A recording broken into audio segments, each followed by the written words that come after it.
Corn School on RealAgriculture.com is brought to you by BASF and Pride Seeds.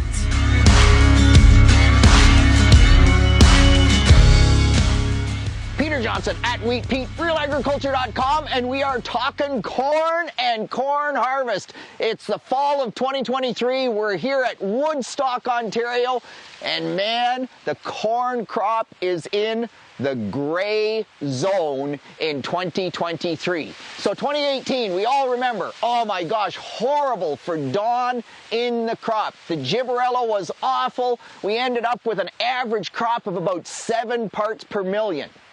We knew we were at risk this year. You cannot get the amount of rainfall that we had in July and in August and not be at risk. But this year is like 2016. And so we're in that gray zone where we have a chance to end up with the problem in this year's crop not hurting us at all, or we could really end up with big problems depending on how we manage the crop. So the discount schedules are posted. The industry is working with us. A lot of discount schedules don't start until we hit 3 parts per million. Really, it should be 2 parts per million because that's sort of the critical level, but they're able to work with the crop. They don't start till 3.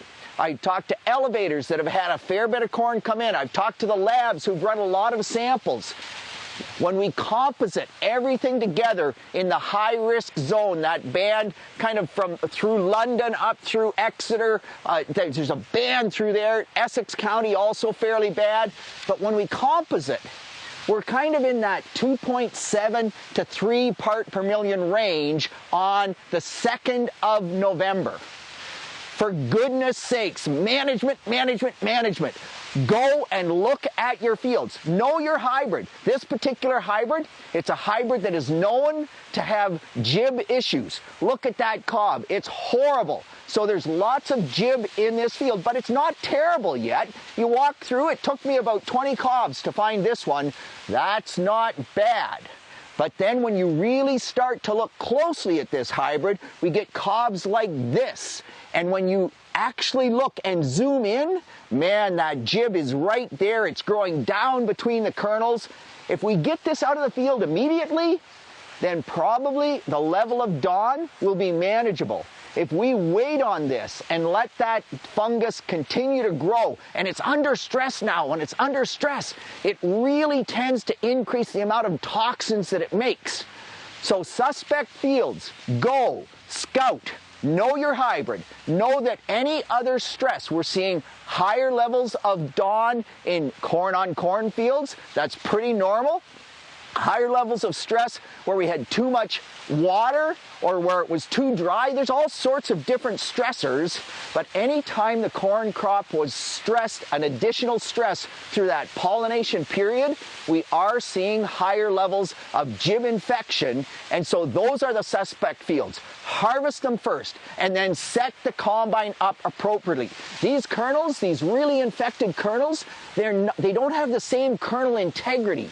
So when the combine hits them, they tend to break apart. They make fines.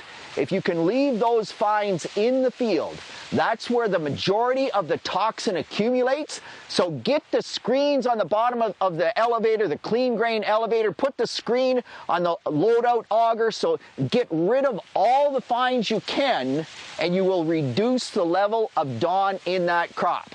So, what's the end result?